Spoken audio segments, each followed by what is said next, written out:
nem furar o peixe, você coloca na boca que ela vai dar direto pro opérculo, ali, vai sair ali direto. E aí vocês podem ver por ali. No entanto, isso vai depender do tamanho do peixe. Por exemplo, num tubarão, ninguém vai conseguir levantar ele. E aí requer um equipamento especial para isso. A análise do peixe deve ser feita completa, desde a pele ali, para verificar possíveis parasitas ou presença de fungos. Todas as nadadeiras, gente. A nadadeira caudal, a pélvica, a anal, a dorsal e a torácica. Todas elas devem ser avaliadas, pois também pode apresentar parasitas ali. As brânquias é uma parte que tem que ser bem avaliada, pois muitos parasitas também podem ficar ali e podem ter alterações diretamente relacionadas com a água, provocando nodosidades ali, nódulos, né? E vai alterar, e vocês vão ver isso na macro. A boca também deve ser analisada e os olhos, pois muitos parasitas apresentam predileção para esses sítios. A água é essencial para vocês analisarem quando vocês forem pegar algum lugar que está com algum problema de alguma doença, pois muitas vezes não é exatamente um patógeno que está prejudicando os peixes, pode ser alguma coisa ali na água. Aqui eu trouxe um kit bem básico que a gente usa em aquarismo, mas basicamente a gente vai dividir a água em duas partes para serem analisadas, os princípios físicos e os químicos. Sendo que os físicos, perdão, vão ser compostos pela temperatura, que deve estar, para peixes tropicais, entre 20 e 28 graus Celsius. A cor da água, que para piscicultura, ela deve estar entre verde ou azul esverdeada, porque aí indica uma presença de fitoplâncton, que é importante ali na presença do oxigênio. Aí também é analisada a turbidez e a transparência dessa água. Nos princípios químicos, a gente vai analisar o pH, que tem que estar entre 6 e 9, mas que isso causa, mais ou menos o que isso causa estresse aos peixes. A alcalinidade, que vai ser a concentração de sais na água, que vão neutralizar íons. A dureza da água, que vai basicamente medir a capacidade da água de resistir às mudanças de pH. E aí, você mede cálcio e magnésio nessa água. O oxigênio dissolvido também e a amônia. Uma coisa importante é que, normalmente, tipo, tem gente que coloca muita comida para os peixes. Isso deve ser perguntado ao proprietário, ao produtor, porque muitas vezes essa comida pode descer para o fundo e ficar entrando em putrefação ali. E isso vai prejudicar a qualidade da água, ajudando na proliferação de micro-organismos também. Não adianta ver só um desses parâmetros, tem que ver todos, porque um é relacionado com o outro. Por exemplo, se a temperatura estiver muito alta, você vai alterar os níveis de amônia e o pH também, além do oxigênio, que aí vai prejudicar o fitoplâncton e vai reduzir o oxigênio na água também. Então, tudo está relacionado e a gente deve estar atento a tudo isso para que o seu peixe continue a nadar. Então, agora falando da técnica de necrópsia em si. Como a Stephanie falou, a anatomia de diferentes peixes tem muitas particularidades, mas hoje aqui a gente vai abordar uma técnica de necrópsia voltada para esses peixes aí, esses modelos de peixe, como aqui tem exemplo uma tilápia, né? Que é, digamos, a primeira coisa que a gente pensa aí quando vem peixe à cabeça. Então, esse vai ser o modelo utilizado aí nos próximos slides para ilustrar a técnica. Então, antes de você ir para campo para fazer uma necrópsia, ou enfim, pensar em iniciar o exame necroscópico, você precisa ter em mente qual tipo de peixe você vai estar trabalhando, para adequar o seu material a essa necrópsia. Por exemplo, o peixe muito pequeno, um peixinho dourado, um beta, é interessante talvez você estar trabalhando com uma dessas lupas de mesa, para você estar conseguindo observar melhor as estruturas, para não deixar passar uma lesão macroscópica desapercebida, até na hora de fazer coleta de material para exame complementar, você ser mais preciso, evitar contaminação, o tamanho das tesouras, das facas, enfim, você vai estar utilizando também tem que ser adequado ao tamanho do peixe. E sempre, se caso for a campo realizar a necrópsia, sempre lembrar de levar o formol para fixar esse material de forma adequada. O peixe, ele sofre autólise muito rápido, então precisa estar com o formol disponível, levar materiais, lâminas suaves para fazer coleta para exames complementares se for necessários. Então, tudo tem que ser pensado para evitar a perca das lesões e ser o mais assertivo possível lá depois do diagnóstico final.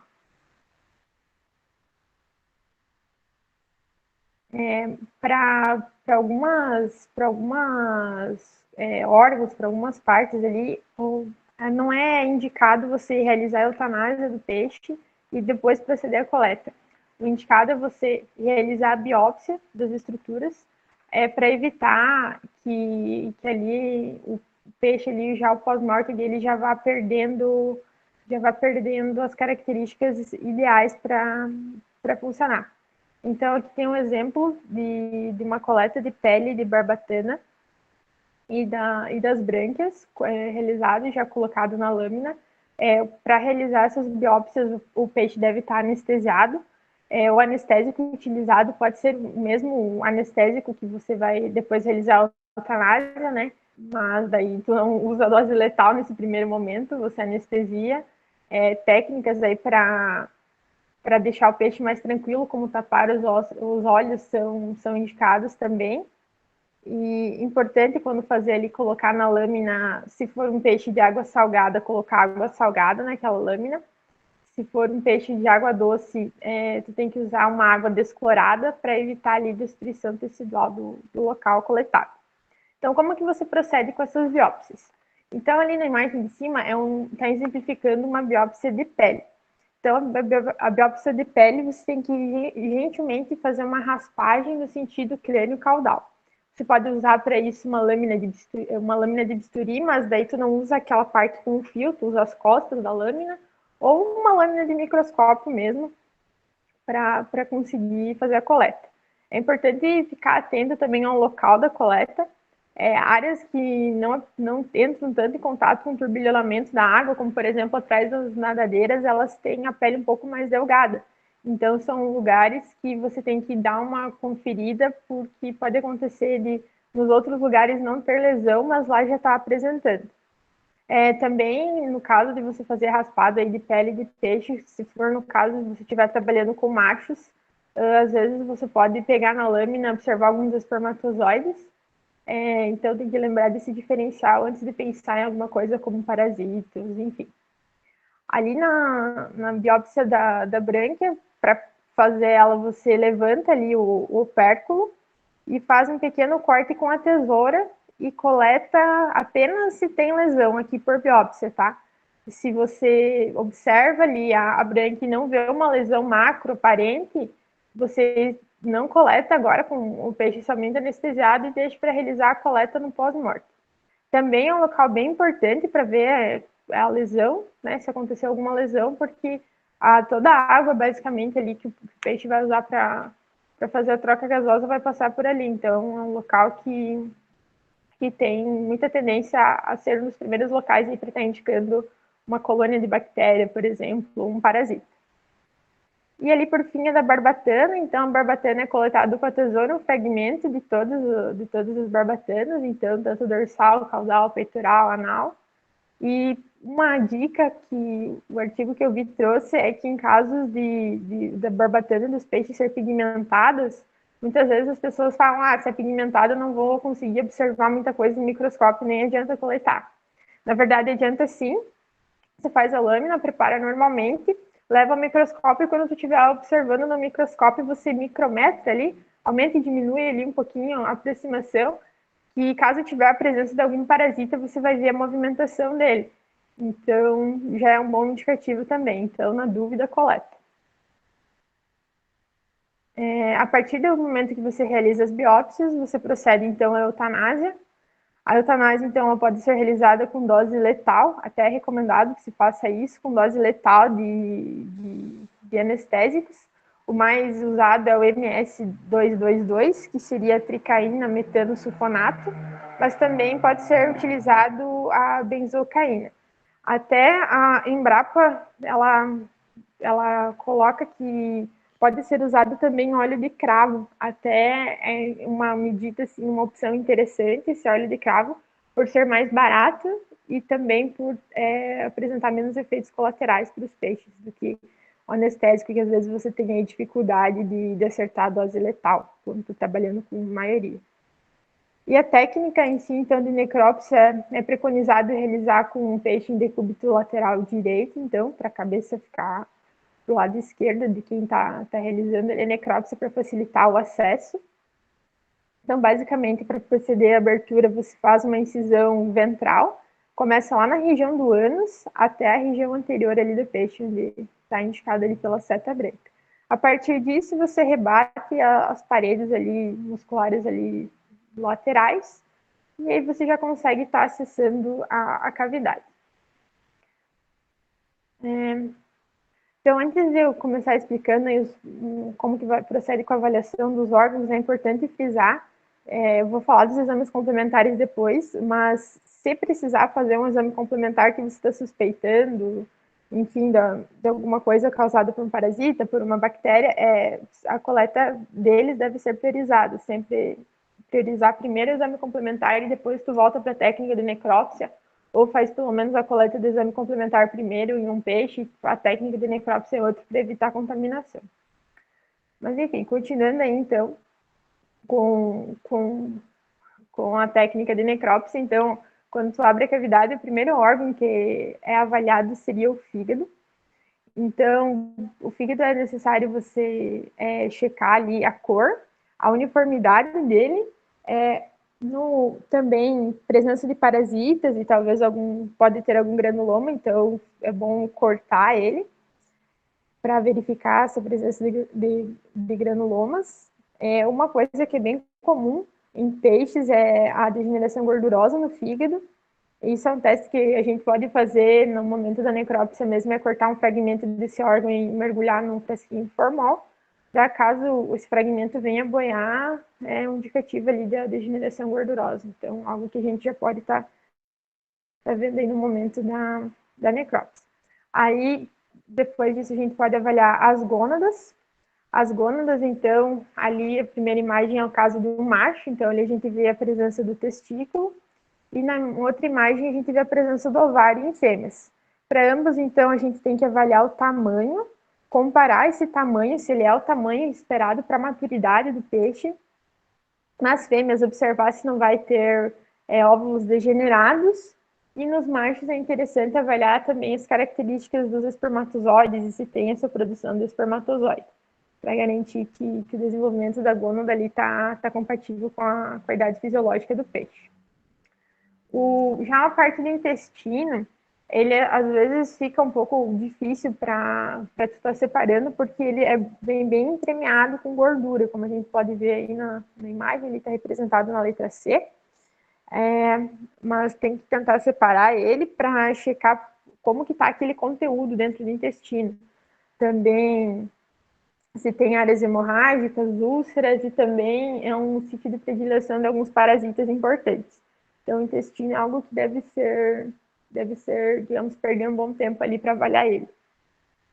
Aí, quanto ao estômago, então, os peixes, no caso, os herbívoros, eles não têm um estômago verdadeiro, eles têm um intestino mais desenvolvido, e já os peixes carnívoros, eles vão ter um estômago mais desenvolvido e um intestino menos desenvolvido.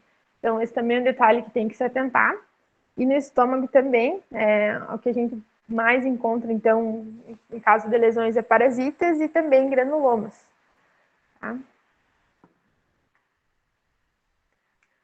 Então, retirando esses órgãos ali, a gente vai ter a bexiga natatória, né? Quando a gente faz a avaliação desse órgão, a gente preconiza observar se tem ou não espessamento da parede.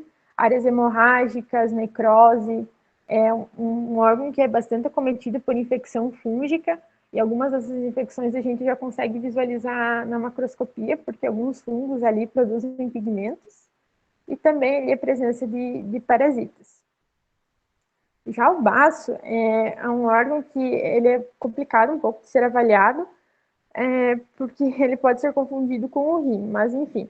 O baço a gente avalia, então, cor, tamanho, uniformidade e também se observa se há ou não presença de granulomas.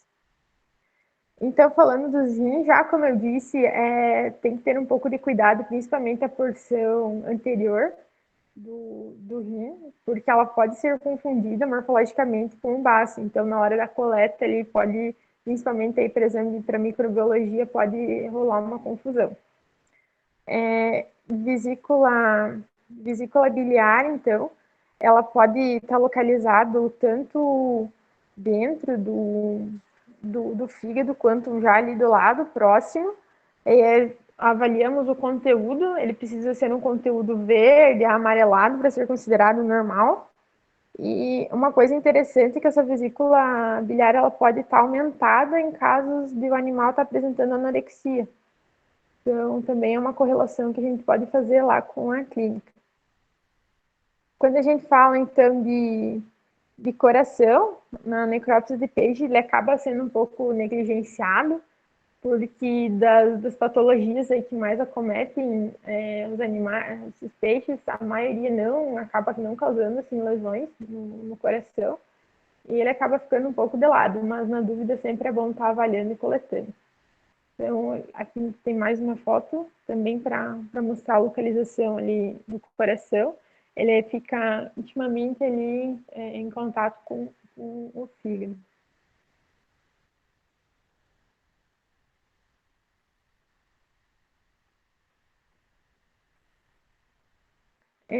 Então, para necrópsia de peixes, a gente primeiro tenta avaliar os órgãos ali na cavidade também para procurar a presença de parasitas. E só depois que a gente já avaliou eles na cavidade, a gente pode estar separando eles e avaliando as lesões. Então, aqui tem uns exemplos, um fígado, né, que foi coletado, a gente vê ali uns pontos enegrecidos. Na outra figura tem imagem de testículos, então a primeira seria como um testículo normal, que seria esperado, e o outro é um testículo atrofiado e com nódulos. Então, a partir do momento que você fez toda a avaliação, você parte para avaliar os órgãos aí um a um, com mais cautela. A gente preconiza primeiro dar aquela olhada ali geral para caso já ter área de lesão já coletar, porque como eu disse, acaba que autoriza muito rápido, muito fácil, então a gente preconiza fazer uma necrópsia um pouco mais rápida e depois avaliar com mais calma cada órgão. Então, agora falando dos exames complementares, a gente vai abordar a coleta para microbiologia, para virologia, para parasitologia e também como que realiza a coleta de C.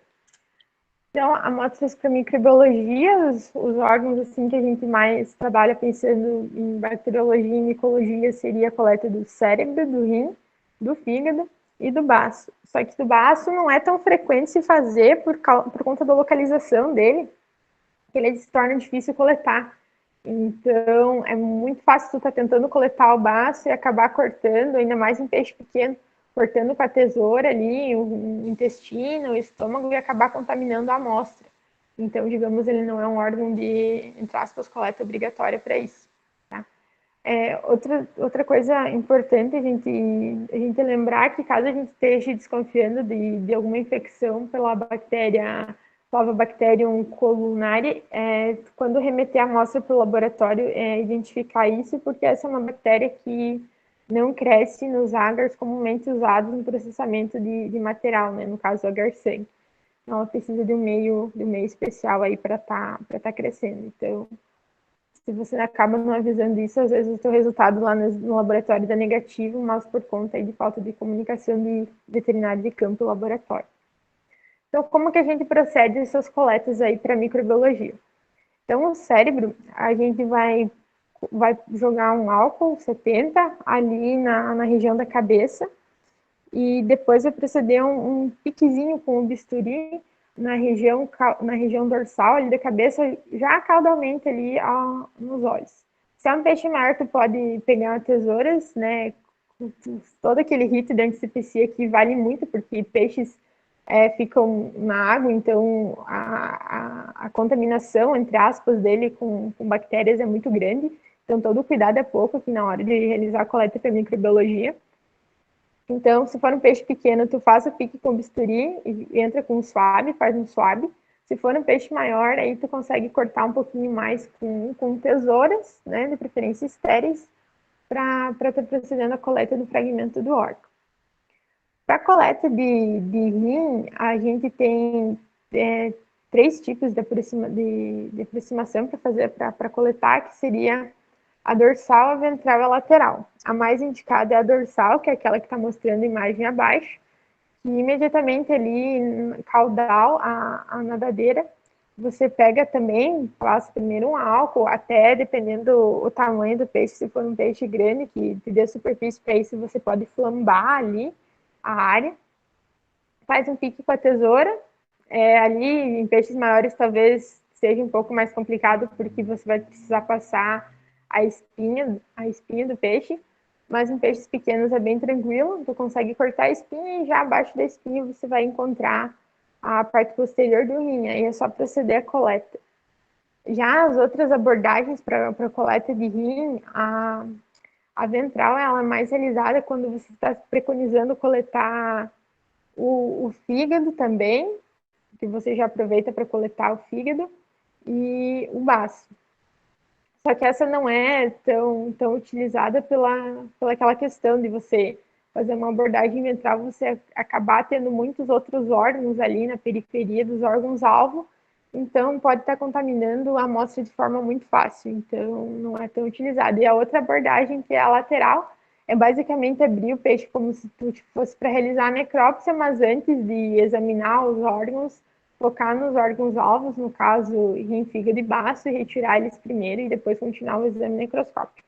Mas esse também bate na tecla de muita fácil a contaminação, então não é tão realizado. Então, amostras para virologia. Amostras para virologia, no caso, acaba que não são tão coletadas, pelo sentido que não temos ainda muitas culturas celulares aptas a receber vírus de peixe. Isso é algo que dificulta bastante a parte do diagnóstico. Então, se suspeita de algo de virologia, acaba tendo que mandar para um exame molecular ou algo, né, algo nesse sentido. E as culturas, elas acabam não sendo possibilitadas fazer. Até tem uma doença que é até de notificação obrigatória para peixes, que é a viremia primaveril das carpas. Até um artigo que eu vi, ele é de 2005, eu acho, então talvez ele esteja desatualizado. Ele trazia informação lá nos Estados Unidos, só 3 laboratórios em todo o país conseguiam fazer o diagnóstico dessa doença, porque justamente o vírus precisava ser cultivado. Então, amostras para virologia já se tornam mais raras aí de se ver e de se fazer, não é algo tão rotineiro. E agora, então, como que se coleta amostras para parasitologia?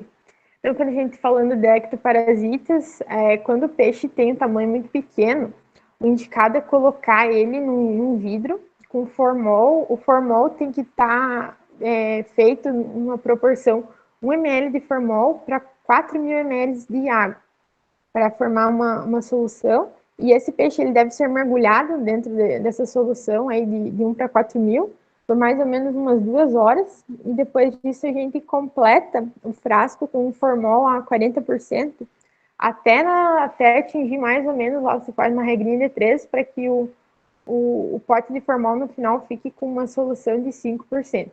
Aí você espera mais aí em torno de 12, pelo menos 12 horas, e depois procede a raspagem, né, da pele, também sempre no sentido crânio caudal. Ali tem também para coletar parasitas de brânquias, né? Então, para fazer isso, você levanta o opérculo, coleta esse opérculo, separa os arcos, e esses arcos eles precisam ser deixados em água quente, aí é mais ou menos 55 graus, por 30 minutos. E depois disso, essas amostras daí também vão para o formol para fixar. Os olhos também, tem muitos parasitas ali que são comuns de serem encontrados nos olhos, então também deve-se realizar a coleta. Então, com objeto pontiagudo, você faz a eclusão, ali você tira o globo ocular, ambos eles, coloca no frasco e os estoura dentro do frasco, e também completa com formol para estar fixando. E por fim, então, a coleta de parasitas internos, então se procede a mesma técnica de necrópsia, então abrindo as alças intestinais, abrindo o estômago, ou órgãos-alvos aí que você esteja suspeitando de parasitas, e também, se localizar, já coloca os parasitas no formol, se não, coloca o segmento do órgão, enfim, no formol para fixar.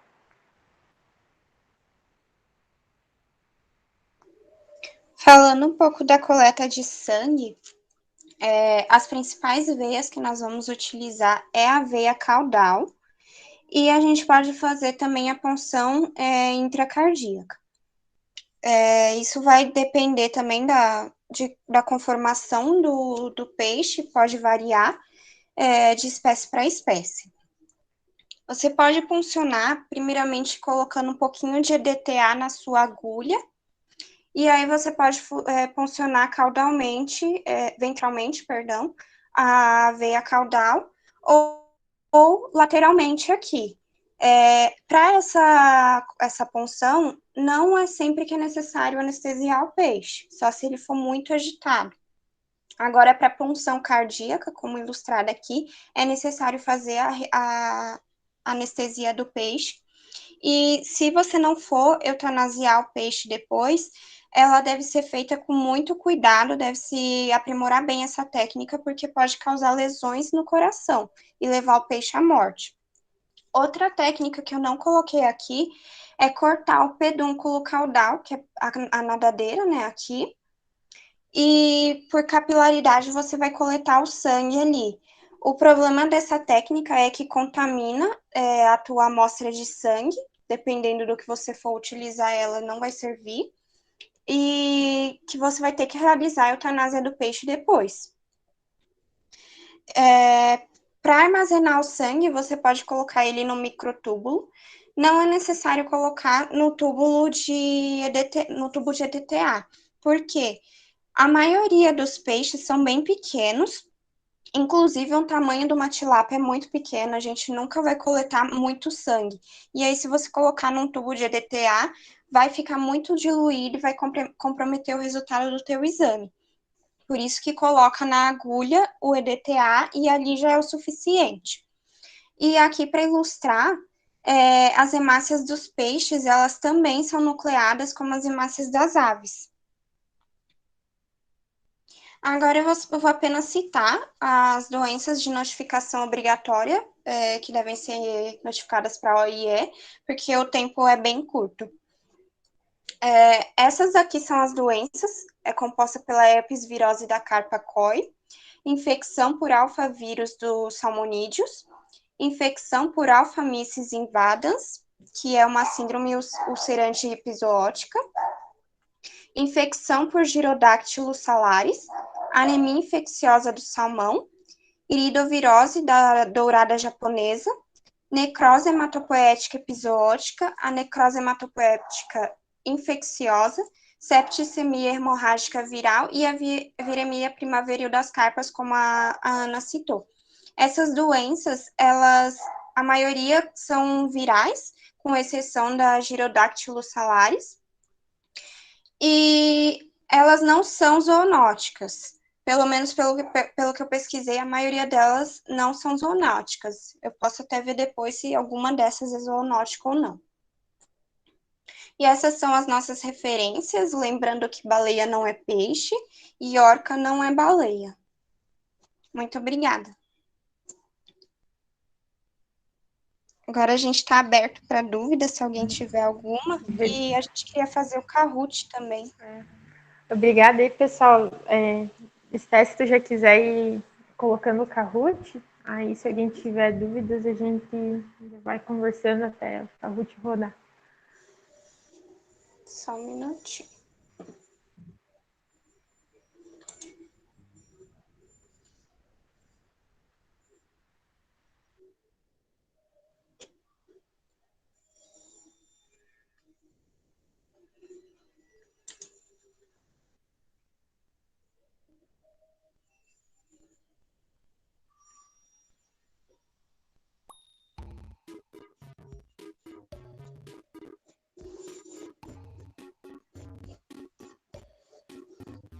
Ai, vamos participar, gente. É bem legal jogar o Kahoot, eu gosto bastante.